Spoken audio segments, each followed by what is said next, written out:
Welcome to this channel. Here we are going to talk about the stories of our Holy Bible. And today's story will be about the Rebellion of Korah, so let's go. Korah, son of Izhar, from the group of Levite families of Kohath, had the audacity to revolt against Moses. He teamed up with 3 men from the tribe of Reuben. 2 of them were sons of Eliab and were named Dathan and Abiram, the other was son of Pelet. And Korah also called 250 more Israelites of fame, who were leaders chosen by the people. They went together to Moses and Aaron and said, "Now enough. All the people belong to God the Lord.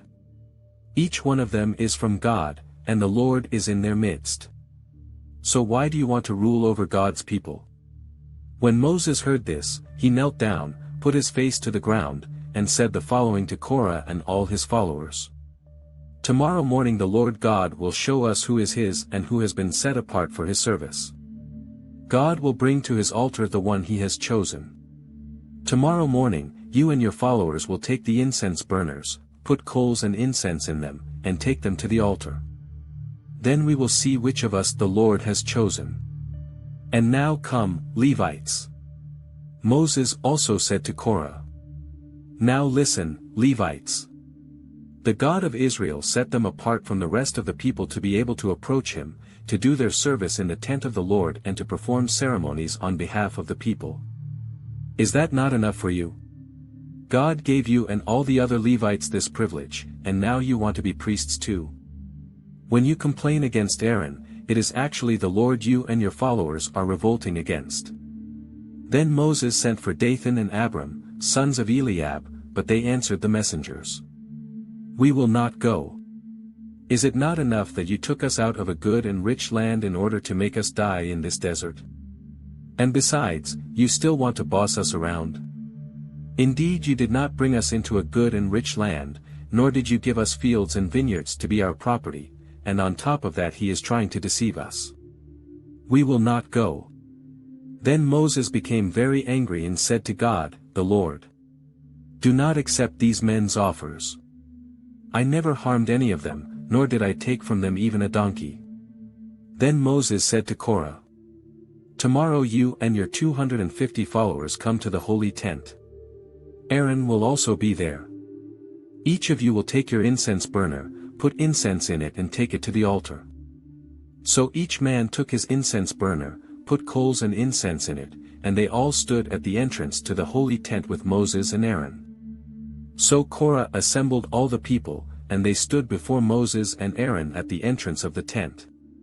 Suddenly the glory of the Lord appeared to all the people, and the Lord said to Moses and Aaron, "Get away from these people, because I'm going to finish them off right now." But Moses and Aaron knelt down, put their faces to the ground, and said, "O God, you give life to all. Will you be angry with all the people because of the sin of one person?" Then the Lord answered Moses, "Tell the people to leave the tents of Korah, Dathan, and Abiram." Then Moses left and, together with the leaders of the people, went to where Dathan and Abiram were. And Moses said to the people, "Stay away from these evil men's tents and do not touch anything that is theirs, if not, you too will be destroyed because of their sins." Then the people moved away from the tents of Korah, Dathan and Abiram. Dathan and Abiram went out and stood at the entrance to their tent, with their wives and children.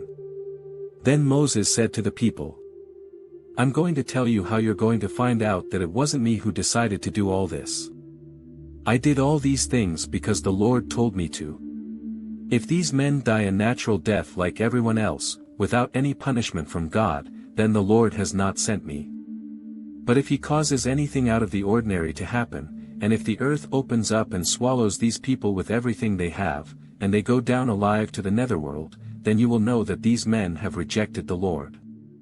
And it came to pass, as soon as Moses had finished speaking, that the earth opened up under them and swallowed them up and their households, together with all the followers of Korah and all that they had.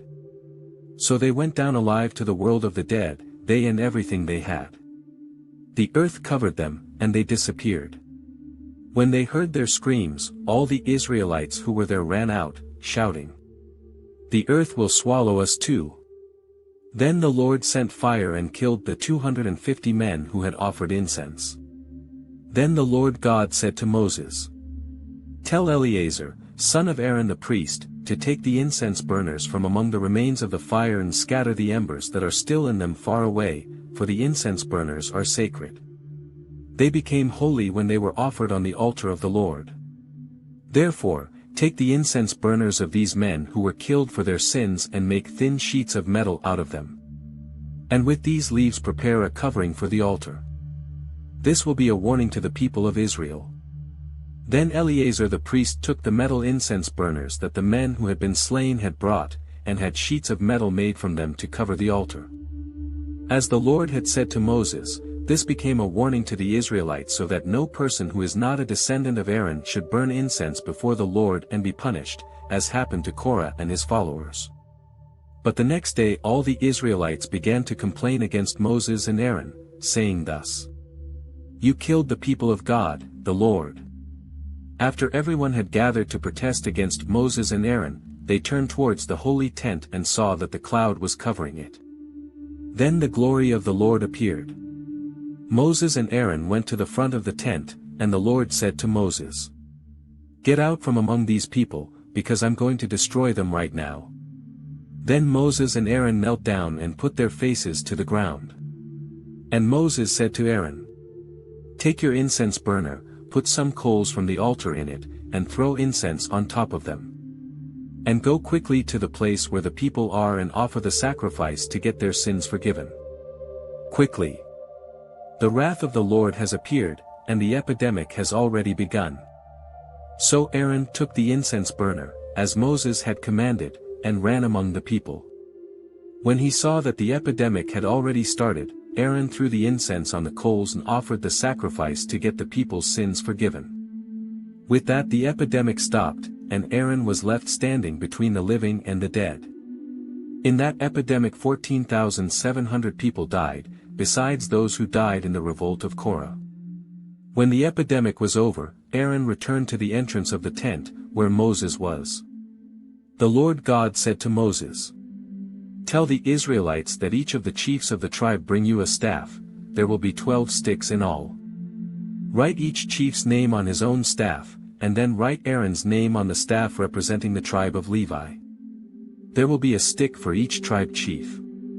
You will place the sticks in the sacred tent, in front of the Ark of the Covenant, where I meet with you.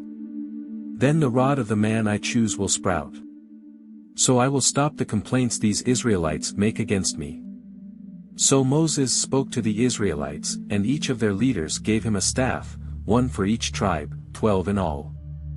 And among the sticks was one whose name was Aaron. Moses put the sticks in the tent, in front of the Ark of the Covenant of God, the Lord. The next day Moses entered the tent and saw that the rod with the name of Aaron, which represented the tribe of Levi, had budded. And it had buds and flowers and ripe almonds.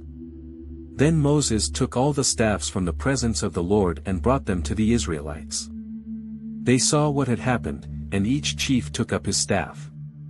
The Lord God said to Moses, "Put the staff with the name of Aaron back in front of the Ark of the Covenant.